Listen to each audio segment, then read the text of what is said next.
Hello, everybody. This is our podcast group, La Vaca, and we're here to introduce the topic of racism throughout the years in America. And we're basically going to be focusing on Latinos, Blacks, and Chinese people.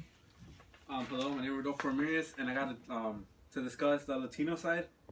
And as we see, the friendship between Mexican and American people was decent at the point, but then since we see in one of the cues we got, which was the United States justified in going to war with Mexico, we see that on the Hooker side we see that there was a battle, a small battle between the Americans and Mexico in July 1845. Also, we see that that Mexico was pretty influential when it came to the United States economy, for the simple reason that Mexicans provided cattle with their haciendas and ranchos, which we see in the document which says Mexican-American cultural differences. We see in paragraph 3 where it says class systems. At the top were the large and that land operation haciendas that raised and exported cattle.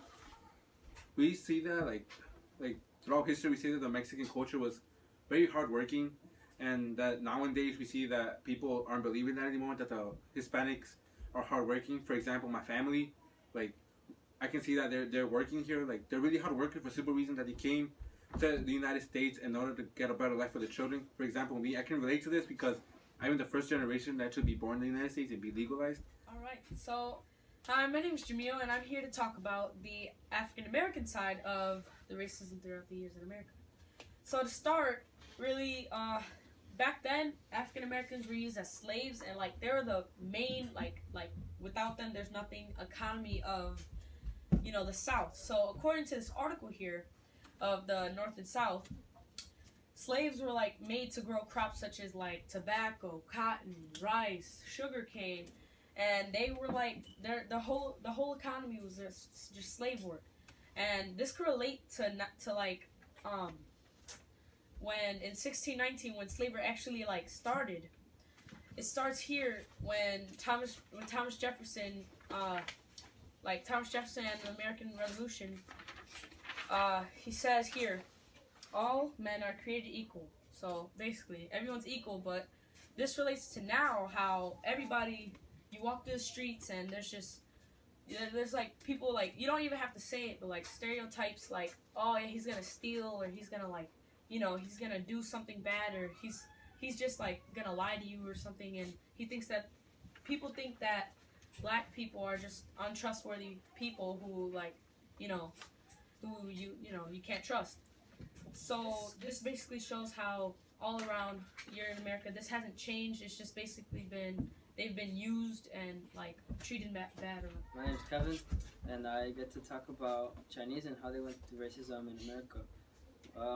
So Chinese people came to America, or first started to come here in 1848, and they came for gold. After that, they started working for the American people, and it was all good until the year of 1869, where it started all going to go downhill, and white people wanted Chinese out. And to do that, they had riots and stuff where in the year of 1871, in Los Angeles, there was anti-Chinese violence and 18 Chinese were killed. And then they also did stuff like plays. For example, Document A, it's an anti-Chinese play. It states here in about, I think the third paragraph, where it says, Koi, Chinaman, plenty work, plenty money, plenty to eat. White man, no work, no money, die. Sabi? So basically, they're saying that Chinese have a lot of, they have all the work and white men don't. But, it's not their fault, because Chinese people offer themselves, they're cheaper, and they actually worked hard, So that is why the Chinese people went through racism here in America, because white people were angry at them for taking their jobs. Awesome. Well, thanks guys for viewing our podcast, and see us more on La Vaca.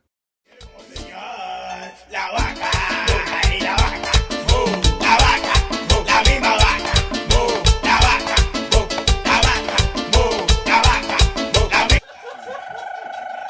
la vaca, el toro de mi vecino, te enamora de mi vaca, la misma vaca, la misma grande, la vaca,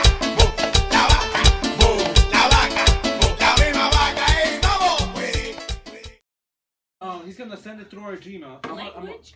Damn, there goes the blooper. And now he's gonna send it through my Gmail. I'm gonna end up. The only blooper is gonna be our grades.